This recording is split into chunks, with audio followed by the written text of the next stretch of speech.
여러분 반갑습니다. 오늘도 새벽 돌베개에 나오신 모든 성도님들을 주님의 이름으로 환영합니다. 주님의 은혜로 우리 모두가 또 금요일을 살아갈 수 있게 되었는데요. 오늘도 하나님의 말씀인 사도행전 말씀 묵상하고 또 이 말씀으로 또 일할 수 있는 마지막 날인 금요일도 잘 살아내는 우리 모두가 되기를 바랍니다. 오늘 우리에게 주시는 하나님의 말씀은 사도행전 27장 21절로 26절까지의 말씀입니다. 사람들은 오랫동안 아무것도 먹지 못하고 있었다. 그때에 바울이 이렇게 말하였다. 여러분은 내 말을 듣고 크레타에서 출항하지 않았어야 했습니다. 그랬으면 이런 재난과 손실은 당하지 않았을 것입니다. 그러나 이제 나는 여러분에게 권합니다. 기운을 내십시오. 이 배만 이를 뿐 여러분 가운데 한 사람도 목숨을 잃지는 않을 것입니다. 바로 지난밤에 나의 주님이시요 내가 섬기는 분이신 하나님의 천사가 내 곁에 서서 바울아 두려워하지 말아라. 너는 반드시 황제 앞에 서야 한다. 보아라. 하나님께서는 너와 함께 타고 가는 모든 사람의 안전을 너에게 맡겨주셨다 하고 말씀하셨습니다. 그러므로 여러분 힘을 내십시오. 나는 하나님께서 나에게 말씀하신 그대로 되리라고 믿습니다. 우리는 반드시 어떤 섬으로 밀려가 닿게 될 것입니다. 아멘. 오늘은 사도행전 27장의 말씀을 갖고 폭풍 속 신앙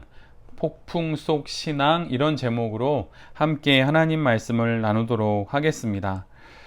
순탄할 줄 알았던 항해의 여정이 살아남으리라는 희망조차 가질 수 없는 상황으로 갑자기 급변하게 됩니다. 이처럼 모든 사람들이 희망을 잃게 되는 바로 그때에 죄수였던 사도 바울이 일어나서 이렇게 말을 합니다. 한 사람도 목숨을 잃지 않을 것이라. 지난밤에 하나님의 천사가 바울에게 나타납니다. 그리고 바울이 반드시 로마에 이르러서 황제 앞에 서야 할 것과 또 배 안의 모든 사람들의 안전이 사도 바울에게 맡겨졌다고 하는 사실을 하나님으로부터 듣게 되었고 또 그것을 배 안에 있는 모든 사람들에게 증거합니다. 배만 잃을 뿐 배 안에 있는 어느 한 사람도 목숨을 잃지 않을 것이라고 말을 합니다. 지금 바울은 죄수의 신분입니다. 아름다운 항구 미항이라고 개역개정에는 기록되어 있는데 그 항구에서도 이 항해를 떠나지 않아야 한다고 바울은 말을 했지요. 그렇지만 그 누구도 죄수인 바울의 말을 들으려 하지 않았습니다. 지금이라고 해서 크게 다를 것은 없습니다. 여전히 바울은 죄수이고 바다에 대해서는 비전문가입니다. 비록 그가 항해를 떠나지 않았어야 한다고 말했다 하더라도 지금의 상황이 바울의 그 말이 맞는 것처럼 보인다 하더라도 지금 사람들이 바울의 말을 새겨들을 이유가 되지는 않습니다. 왜냐하면 바울의 이런 말이 있은 뒤에도 배는 폭풍 가운데 약 2주 동안을 더 지내야 하기 때문입니다. 바울의 말을 듣고 어떤 이는 희망을 걸어 보았겠지만 또 열 나흘이 넘도록 계속되는 이 폭풍 속의 상황 가운데 바울의 말을 헛소리 정도로 생각하는 이들도 있었을 것입니다. 사실 오늘 본문과 같은 10여일이 넘는 기간 동안 배를 타는 것은 우리들이 일반적으로 경험할 수 있는 일이 사실은 아닙니다. 그리고 또한 배를 탔는데 10여일이 넘도록 또 폭풍을 만나는 것도 또 더욱 우리에게는 쉬운 일이 아니죠. 일반적인 경험이 결코 아닙니다. 그런데 사실 제게는 이와 좀 비슷한 경험이 있습니다. 대학에서 미생물 연구소에 있을 때 우리나라에서 가장 큰 해양 연구선인 탐양호를 탄 적이 있습니다. 약 9박 10일 동안 동중국해에 나가서 연구를 한 적이 있습니다. 9박 10일 동안 계속해서 태풍을 만난 것은 아니지만 중간중간 파도가 매우 높아서 흑산도 일대로 피항을 하는 등의 이런 경험을 한 적이 있어요. 그런데 그때 배멀미 때문에 저는 실험은 하나도 하지 못하고 배의 가장 아래 그 선실에 들어가서 9박 10일 동안 누워서 지냈습니다. 그리고 일상생활이 불가능했기 때문에 9박 10일 동안 사과 한 개와 과자 2봉지만을 먹으면서 지낸 적이 있습니다. 그리고 오늘 본문을 읽으면서 그날의 기억이 떠올랐습니다. 이후로도 실은 한 번 더 배를 타야 했고, 그때에도 9박 10일 동안 이전과 같이 배의 가장 아래 선실에 누워서 사과 한 개와 또 과자 2봉지를 먹으면서 지냈던 적이 있습니다. 정말 많이 힘들고 또 어려웠던 시간이고, 제가 이렇게 배멀미가 심한 사람인가 라고 하는 것을 또 처음 경험했던 그런 시간이었습니다. 그래서 오늘 본문을 읽으면 이제 그때의 기억이 이제 떠오르게 되는데요. 그런데 오늘 본문에서 그렇게 힘든 2주간의 시간 동안 유일하게 흔들리지 않는 소망으로 폭풍 같은 상황을 잘 지나가고 있는 사람이 있습니다. 바로 사도 바울이지요. 그가 모든 이들이 두려움과 공포 가운데 있음에도 흔들리지 않는 영혼의 중심을 갖고 이 상황을 지날 수 있는 이유가 무엇입니까? 그것은 그가 하나님을 만났고 하나님의 말씀을 들었기 때문입니다.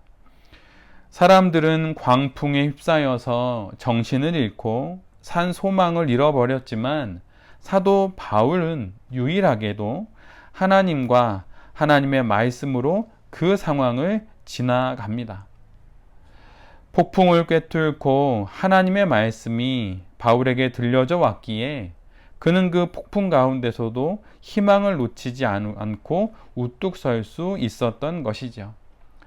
사실 평상시에는 하나님의 말씀이 아무리 들려와도 그 말씀이 잘 들려지지가 않습니다. 그러니까 귀담아 우리가 듣게 되지 않는다는 것이죠. 오히려 폭풍 같은 상황이 되어 우리가 폭풍을 배경으로 우리의 인생을 살아가야 할 때, 그때 비로소 하나님의 말씀이 정말 잘 들리고 하나님의 말씀의 능력을 경험하게 된다는 것입니다. 모두들 두려움에 떨고 있을 그때에 마치 선장처럼, 마치 로마의 백부장처럼 일어나서 말씀을 전할 수 있는 자는 오직 하나님을 믿고 하나님의 말씀을 듣는 사람입니다. 폭풍 가운데 있는 것이 문제가 아니라 폭풍 가운데 들려오는 하나님의 말씀을 듣지 못함이 문제입니다. 환경이 문제가 아니라 그 환경 가운데 들려오는 하나님의 말씀을 듣지 못함이 문제입니다. 우리의 삶 가운데 폭풍처럼 우리를 휘감고 벌어지는 일들이 많이 있지요. 그때 폭풍을 꿰뚫고 들려오는 하나님의 말씀을 들을 수 있는 우리 모두가 되기를 간절히 바랍니다. 또 그 말씀을 듣고 또한 하나님의 행하심을 기다리며 그 말씀의 약속이 이루어지기를 기다리면서 신앙의 모든 위기와 순간들을 잘 지나가는 우리 모두가 될 수 있기를 간절히 기도드립니다. 오늘 본문 후반부를 보면 아름다운 항구 미항을 떠난 지 2주째 되던 날 밤 배가 드디어 육지 근처에 가까워지고 있음을 선원들이 알게 됩니다. 해안에 부딪히는 파도 소리를 듣고 선원들은 그의 바다의 경험 속에서 알아차린 것이지요. 그래서 수심을 체크해 보니 점점 조금씩 수심은 낮아지고 있고, 또 이것은 정말 곧 있으면 배가 이제 섬에 도착한다는 그런 이야기가 됩니다. 분명 좋은 소식이지요. 그러나 또한 큰 배가 좌초할 수도 있는 위험 신호가 되기도 합니다. 이를 잘 알고 있었던 선원들은 자신들의 생명만을 건지기 위해 사람들의 시선을 피해 구명 보트를 내려서 그 배를 타고 이 큰 배를 빠져나갈 생각을 합니다. 만약 선원들이 모두 빠져나가면 배를 운전할 사람은 아무도 없게 되고 배 안에 있는 모든 이들은 더 큰 위험에 빠지게 됩니다. 그런데 바로 그때 사도 바울이 이를 발견합니다. 그리고는 백부장과 군인들에게 알려서 선원들을 붙잡고 구명보트를 묶어놓은 줄을 끊어버리죠. 점점 육지에 가까워 가던 배는 해안 가까이에 형성된 모래톱에 배의 앞부분이 걸리게 됩니다. 그래서 옴짝달싹 할 수 없는 상황이 되고 설상가상으로 배의 후미는 부딪히는 파도에 조금씩 부서지게 됩니다.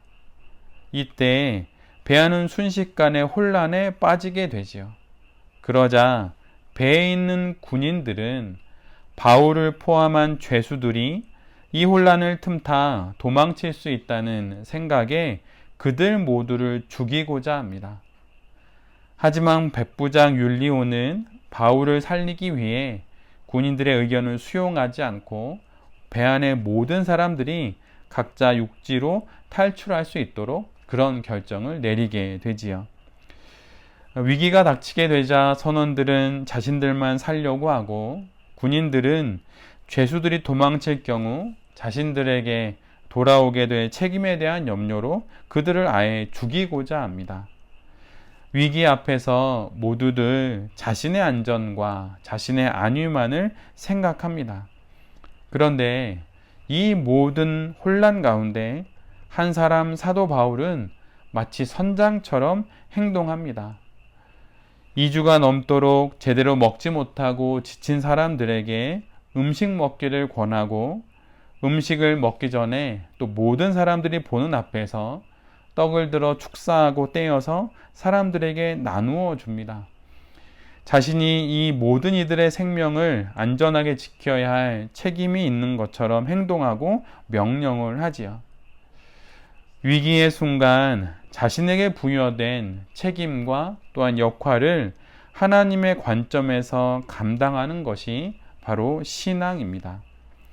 신앙은 우리가 가지고 있는 이 신앙은 보이지 않는 영혼과 또 마음의 작용, 또 현상이라고도 말할 수 있지만 또한 그것을 넘어서서 보이는 책임과 모든 이들이 확인할 수 있는 그 역할로 드러난다는 것입니다.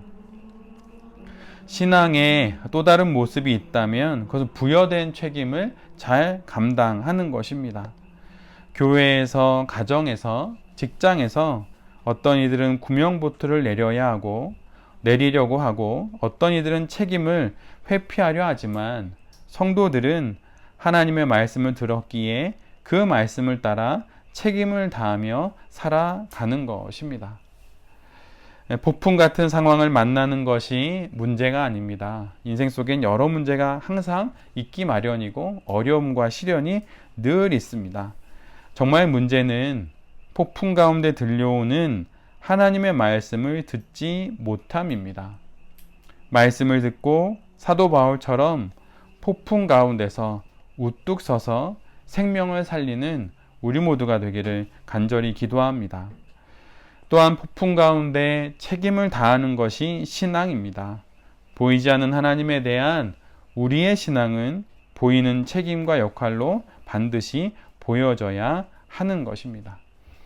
이런 신앙으로 모든 폭풍 같은 우리의 인생의 상황들을 잘 지나서 더욱 견고한 사도 바울과 같은 성도가 되어 우리에게 주신 이 한 번뿐인 인생을 잘 살아가는 새벽 돌베개의 모든 성도님들과 또한 이 말씀을 전하는 제 자신이 될 수 있기를 간절히 기도드립니다.